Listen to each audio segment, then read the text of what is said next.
പലതവണയായിട്ട് പല ആളുകളും ചോദിക്കുന്ന ഒരു ചോദ്യമാണ്. കാരണം നമ്മൾ സ്ഥിരമായിട്ട് ഈ ഫുഡ് റിലേറ്റഡ് ആയിട്ടുള്ള കാര്യങ്ങൾ പറയാറുണ്ട്, കുക്കിങ്ങിന്റെ രീതികൾ പറയാറുണ്ട്, ഏത് പ്രശ്നങ്ങൾക്ക് ഏത് രീതിയിലുള്ള ഭക്ഷണ രീതിയാണ് നല്ലത്, ഉണ്ടാക്കുന്ന രീതികൾ എങ്ങനെയാണ്, അതിൻ്റെ ഫ്ലെയിമിൻ്റെ ടെമ്പറേച്ചർ, ടേസ്റ്റിൻ്റെ രീതികൾ, ഇതെല്ലാം പറയുമ്പോൾ ഒത്തിരി ആളുകൾ ചോദിച്ചൊരു ചോദ്യമാണ്.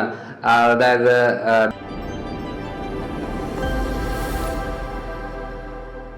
പലതവണയായിട്ട് പല ആളുകളും ചോദിക്കുന്ന ഒരു ചോദ്യമാണ്. കാരണം നമ്മൾ സ്ഥിരമായിട്ട് ഈ ഫുഡ് റിലേറ്റഡ് ആയിട്ടുള്ള കാര്യങ്ങൾ പറയാറുണ്ട്, കുക്കിങ്ങിന്റെ രീതികൾ പറയാറുണ്ട്, ഏത് പ്രശ്നങ്ങൾക്ക് ഏത് രീതിയിലുള്ള ഭക്ഷണ രീതിയാണ് നല്ലത്, ഉണ്ടാക്കുന്ന രീതികൾ എങ്ങനെയാണ്, അതിൻ്റെ ഫ്ലെയിമിൻ്റെ ടെമ്പറേച്ചർ, ടേസ്റ്റിൻ്റെ രീതികൾ, ഇതെല്ലാം പറയുമ്പോൾ ഒത്തിരി ആളുകൾ ചോദിച്ചൊരു ചോദ്യമാണ്.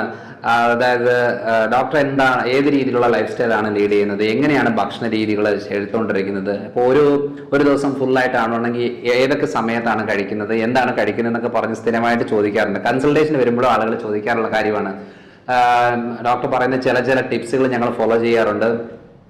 ഏത്തക്ക കണ്ടിച്ച് എന്താ പറയുക, നെയ്യിലിട്ട് വഴറ്റി എടുക്കുന്ന രീതികൾ അത് വളരെ ഇഷ്ടമാണ് ഞങ്ങൾക്ക്. സ്ഥിരമായിട്ട് കുട്ടികളൊക്കെ കഴിക്കാറുണ്ട് എന്ന് പറയാറുണ്ട്. വേറെ ഏതെങ്കിലും ടിപ്സ് ഉണ്ടെന്നുണ്ടെങ്കിൽ പറയണം, ഡോക്ടർ കഴിക്കുന്ന രീതി എന്താണെന്നുള്ളത് അങ്ങനെയൊക്കെ ചോദിക്കാറുണ്ട്. അപ്പം അതിൻ്റെ ഭാഗമായിട്ട് ഇപ്പം പല വീഡിയോകളിൽ പലതായിട്ട് പറഞ്ഞെങ്കിലും ഞാൻ ഈ വീഡിയോയിലെല്ലാം ഒരുമിച്ചായിട്ട് പൊതുവെ ഒരാഴ്ചയിൽ ഏതൊക്കെ രീതിയിലുള്ള ഭക്ഷണക്രമങ്ങളാണ് എൻ്റെ ലൈഫ് സ്റ്റൈലിലുള്ളത്, അത് എങ്ങനെയാണത് പ്രിപ്പയർ ചെയ്യുന്നതെന്നും കൂടിയാണ് നമ്മളിന്ന് ഡിസ്കസ് ചെയ്യുന്നത്. അപ്പോൾ രാവിലെ ഞാൻ എന്തായാലും ഒരു മോർണിംഗ് പേഴ്സൺ അല്ല, അതുകൊണ്ട് ഞാനൊരു 6 മണി ആകാതെ എഴുന്നേക്കത്തില്ല. അപ്പോൾ 6 മണിക്ക് എഴുന്നേറ്റ് കഴിഞ്ഞിട്ട് ഒരു 2-3 ഗ്ലാസ് വെള്ളം, അതായത് തിളപ്പിച്ച വെള്ളം എന്നല്ല, നോർമൽ വെള്ളമാണ്. ഇപ്പം തിളപ്പിച്ചാറിയതായതുകൊണ്ട് നമ്മൾ കുടിക്കുന്നതേ ഉള്ളൂ. നോർമൽ വെള്ളമാണെങ്കിൽ നോർമൽ, അതായത് സാധാരണ പച്ചവെള്ളം തന്നെ കുടിക്കും. 2-3 ഗ്ലാസ് വെള്ളം കുടിച്ച് കഴിഞ്ഞിട്ട് ഒന്ന് ഫ്രഷപ്പ് ഒക്കെ ആയി വന്നിട്ട് പിന്നെ ചെയ്യുന്നൊരു കാര്യം എന്ന് പറയുന്നത് കുക്കുംബർ ജ്യൂസ് ഉണ്ട്. നമുക്ക് കുക്കുംബർ ജ്യൂസ് എല്ലാവർക്കും അറിയാം. അപ്പം ഞങ്ങളിവിടെ കുക്കുംബർ എങ്ങനെ ചെയ്യുന്നത്, നമ്മൾ തൊലിയൊക്കെ ഒന്ന് ചെത്തിയെടുത്ത് കുക്കുംബറിൻ്റെ പൾപ്പ് നമ്മൾ മിക്സിയിലിട്ടിട്ട് കുറച്ച് വെള്ളം കൂടി ഇട്ടിട്ട് നന്നായിട്ട് മിക്സിയിലിട്ട് അടിച്ച് ജ്യൂസാകും. ജ്യൂസ് അതായത് അതിൻ്റെ ഫൈബർ അതേപോലെ ഉണ്ട്, അല്ലാതെ നമ്മളത് അരിച്ചെടുക്കുന്ന കാര്യങ്ങളല്ല, അതേപോലെ ഫൈബർ അതേപോലെ വെച്ചിട്ട് അതിൻ്റെ ഒരു ഗ്ലാസ്സാണ് ഞാനും വൈഫും കുടിക്കാറുണ്ട്. അപ്പോൾ ഇതാണ് രാവിലെ ഫ്രഷപ്പ് ആയി കഴിഞ്ഞേച്ച് മെയിനായിട്ട് നമ്മൾ ചെയ്യുന്നൊരു കാര്യം. അത് കഴിഞ്ഞിട്ട് ഈ കുക്കുംബർ ജ്യൂസിൻ്റെ കുടിച്ച് കഴിഞ്ഞ് ചിലപ്പോൾ കുക്കുംബർ ആയിരിക്കും, ചിലപ്പോൾ ആഷ് ഗാർഡ് ആയിരിക്കും, പല രീതിയിലാണ്. കാരണം എന്ന് വെച്ചാൽ ബോഡിയെ ആൾക്ലൈൻ ചെയ്യാൻ പറ്റുന്ന 2 വെജിറ്റബിളാണ്. അതായത് കുമ്പളങ്ങ നല്ലൊരു ഓപ്ഷനാണ്, കുക്കുംബർ നല്ലൊരു ഓപ്ഷനാണ്. അതുകൊണ്ട് ബോഡിയെ ആൾക്ലൈൻ ചെയ്യാൻ വേണ്ടിയിട്ട് ആസിഡിറ്റി ലെവൽ കുറയ്ക്കാനായിട്ടാണ് നമ്മൾ മെയിനായിട്ടും ഈ രീതിയിലുള്ള ഫുഡ് രാവിലെ വെറും വയറ്റിൽ ഒരു 1/2 ഗ്ലാസ് അല്ലെങ്കിൽ 1 ഗ്ലാസ് അധികം വെള്ളം ചേർക്കാതെ അത്യാവശ്യം വെള്ളം ഒഴിച്ച് ചെയ്യുന്നത്. ഇത് കഴിഞ്ഞേച്ച് രാവിലെ ഒരു വാക്കിംഗ്, ഒരു 1/2 hour വാക്കിംഗ് പോകാറുണ്ട്. വാക്കിംഗ് ഒക്കെ പോയി വന്നു കഴിഞ്ഞിട്ട് അപ്പോൾ ആ സമയത്തായിരിക്കും എന്തെങ്കിലും വീട്ടിലേക്ക് വാങ്ങിക്കാനോ കാര്യങ്ങളുണ്ടെങ്കിൽ ആ സമയത്തായിരിക്കും ചെയ്യുന്നത്.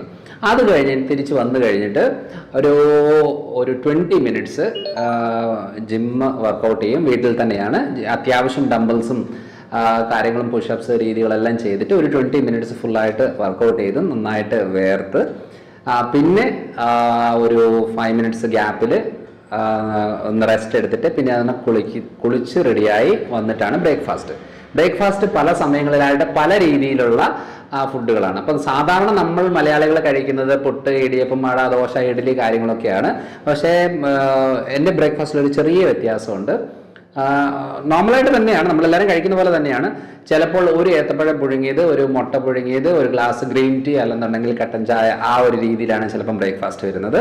അതല്ല എന്നുണ്ടെന്നുണ്ടെങ്കിൽ ഒരു ബ്രെഡ്, ഒരു ചീസിൻ്റെ ഒരു സ്ലൈസ്, ഒരു എഗ് ഓംലേറ്റ്, ഒരു ഗ്ലാസ് പാല്, അങ്ങനെ ഒരു കോമ്പിനേഷനിൽ കഴിക്കാറുണ്ട്. പിന്നെ ഞാൻ സ്ഥിരമായിട്ട് പറയുന്ന രീതി എന്ന് പറയുന്നത് നമ്മുടെ ഏത്തപ്പഴം അതായത് പുഴുങ്ങാത്ത ഏത്തപ്പഴം സ്ലൈസായിട്ട് ചെറുതായിട്ട് സ്ലൈസ് ചെയ്തിട്ടിട്ട് നെയ്യിലിട്ടിട്ട് വഴറ്റി കഴിഞ്ഞിട്ട് ഒരു മുട്ട പുഴുങ്ങി, ഒരു ഗ്ലാസ് പാല്, അങ്ങനെയാണ് ബ്രേക്ക്ഫാസ്റ്റ് രീതികൾ വരുന്നത്. പിന്നെ ചില ദിവസങ്ങളിൽ എന്ന് പറഞ്ഞാൽ മില്ലറ്റ് ദോശ എന്ന് പറയും.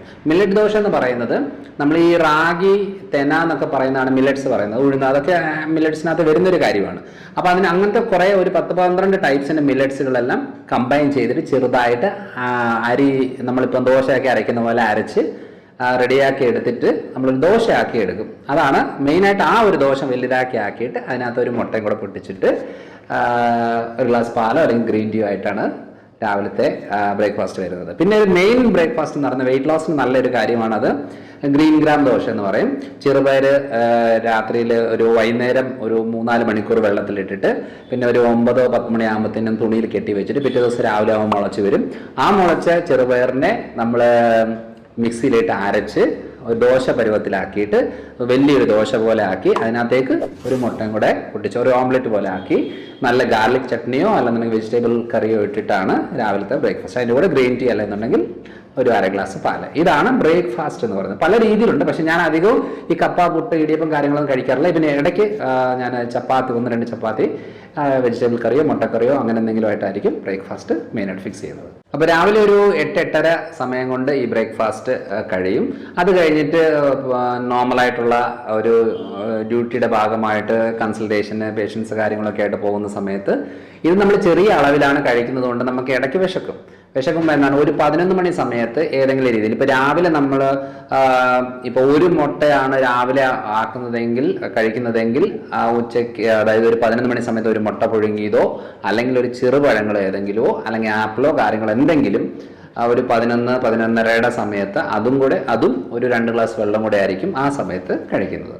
പിന്നെ നമ്മളൊരു 1-1:30 സമയത്തേക്ക് ഈ കൺസൾട്ടേഷൻ്റെ ഗ്യാപ്പിൽ തന്നെ 1-1:30 സമയത്തേക്ക് ഫുഡ് എന്ന് പറയുന്നത് നമ്മൾ ചോറ് കഴിക്കാറുണ്ട്. പക്ഷെ ചോറ് എന്ന് പറഞ്ഞപ്പോൾ നമ്മൾ ഈ അളവ് എടുത്തു കഴിഞ്ഞാൽ ഇതിൻ്റെ ഒരു തവിയാണ് ചോറ് കഴിക്കുന്നത്. ചോറ് വളരെ കുറവാണ്. പിന്നെ ചില ദിവസങ്ങളിൽ 1/2 തവിയായിരിക്കും. കാരണം എന്ന് വെച്ചാൽ ഇപ്പം ഒരു മീൻ ഉണ്ടെന്നുണ്ടെങ്കിൽ ഇപ്പം വലിയൊരു മീനാണ് എന്നുണ്ടെങ്കിൽ ഒരു വലിയ മീനെയും അവിയൽ, തോരന്, മെഴുക്കുവരട്ടി, തൈര് അല്ലെങ്കിൽ മോര് അങ്ങനത്തെ എന്തെങ്കിലും കമ്പൈൻ ചെയ്തിട്ടായിരിക്കും മീൻ കഴിക്കുന്നത്. അപ്പോൾ അങ്ങനെയുള്ളപ്പോൾ നമ്മൾ ചോറ് ചെറിയ അളവിലാണ് എടുക്കുന്നത്. ഇനി വലിയ മീനല്ല ചെറിയ മീനുകളാണെന്നുണ്ടെങ്കിൽ 2-3 മീൻ ചെറിയ മീൻ എടുക്കും. ഒരു തവി ചോറായിരിക്കും അതിനകത്ത് ഇൻക്ലൂഡ് ചെയ്യുന്നത്. പിന്നെ ഈ സാമ്പാർ, ഈ മുളക് കറി, ചാറുകൾ ഉപയോഗിക്കാറില്ല. ഏറ്റവും കൂടുതൽ എല്ലാ ദിവസവും ഒന്ന് കാച്ചിയ മോര് അല്ലെങ്കിൽ പച്ചമോര് അല്ലെന്നുണ്ടെങ്കിൽ ഇപ്പം തൈര് കുറച്ചൊന്ന് കലക്കി ലൂസ് ആക്കി കഴിഞ്ഞിട്ട് അതിനകത്ത് നമ്മുടെ ഇഞ്ചി, വെളുത്തുള്ളി, സവാളയൊക്കെ ഇട്ടിട്ട് ചതച്ചിട്ട് മുളകിട്ട് അങ്ങനത്തെ രീതിയിലുള്ള ഒഴിച്ച് കറികളാണ് ഉപയോഗിക്കുന്നത് ചോറിൻ്റെ കൂടെ. അതാണ് ഉച്ചയ്ക്ക്. അതും ചെറിയ അളവിലാണ്. അതായത് നമുക്ക് വയറ് നിറഞ്ഞു എന്നുള്ളൊരു തോന്നൽ വരുത്തത്തില്ല. വന്നു കഴിഞ്ഞാൽ എന്തോ ഒരു കുറ്റബോധം തോന്നുന്നതുകൊണ്ട് ചെറിയ അളവിലായിരിക്കും ഇത് കഴിയുന്നത്. കൂടുതൽ അവിയലും തോരനും മെഴുക്കുവരട്ടി എല്ലാ ദിവസങ്ങളിലും കാണാറുണ്ട്. അത് കഴിഞ്ഞേച്ച് നമ്മൾ ഈ ഒരു 1-1:30-2 സമയത്തിനുള്ളിൽ ഈ ഉച്ചക്കത്തെ ലഞ്ച് കഴിഞ്ഞതിന് ശേഷം ഒരു 3:30-4 മണി സമയത്താണ് എന്തെങ്കിലും ചെറുതായിട്ട് പ്രത്യേകിച്ചൊരു കാര്യമൊന്നുമില്ല. ഫ്രൂട്ട്സോ കാര്യങ്ങളോ എന്തെങ്കിലും ആയിരിക്കും, ചെറുപഴമോ കാര്യങ്ങളോ അങ്ങനെ ആയിരിക്കും. പിന്നെ ഒരു 1-2 ഗ്ലാസ് വെള്ളം കുടിക്കും. അത് കഴിഞ്ഞിട്ട് നോർമൽ കൺസൾട്ടേഷൻ ഒരു 5 മണിക്ക് കഴിഞ്ഞതിന് ശേഷം 2 മണിക്കൂറോളം ഓൺലൈൻ കൺസൾട്ടേഷൻസ് കാണും. അത് കഴിഞ്ഞേച്ച് നേരെ വീട്ടിൽ വന്നിട്ട് ജസ്റ്റ് ഒന്ന് ഫ്രഷപ്പായി ഡിന്നർ കഴിക്കും. ഡിന്നർ എന്ന് ഉദ്ദേശിക്കുന്നത് 6-6:30-7 മണിയുടെ ഉള്ളിലാണ് ഡിന്നർ കഴിക്കുന്നത്. അത് കഴിഞ്ഞിട്ട് അടുക്കള തുറക്കാറില്ല. അപ്പം ഈ ഈവനിങ് ടൈമിൽ ഉണ്ടാക്കുന്ന കാര്യം എന്ന് വെച്ചാൽ ചില ദിവസങ്ങളിൽ ഒരു സിംഗിൾ ചപ്പാത്തി, അതിൻ്റെ മുകളിൽ ഒരു ഓംലേറ്റ് അല്ലെന്നുണ്ടെങ്കിൽ ചിക്കൻ ഉണ്ടെന്നുണ്ടെങ്കിൽ ചിക്കൻ 3-4 ചിക്കൻ പീസുകൾ ചെറുതായിട്ട് സ്ലൈസ് ചെയ്തിട്ട് അതിൻ്റെ കൂടെ കുറച്ച് വെജിറ്റബിൾസും കാര്യങ്ങളും എല്ലാം ഇട്ടിട്ട് വഴറ്റിയെടുത്ത് റോളാക്കി കഴിക്കാറുണ്ട്. ചില ദിവസം ചിക്കൻ സൂപ്പ് അല്ലെന്നുണ്ടെങ്കിൽ മട്ടൺ സൂപ്പ് അല്ലെന്നുണ്ടെങ്കിൽ വെജിറ്റബിൾ സൂപ്പ് ആ ഒരു രീതിയിൽ സൂപ്പിൻ്റെ കാര്യങ്ങൾ ചെയ്യാറുണ്ട്.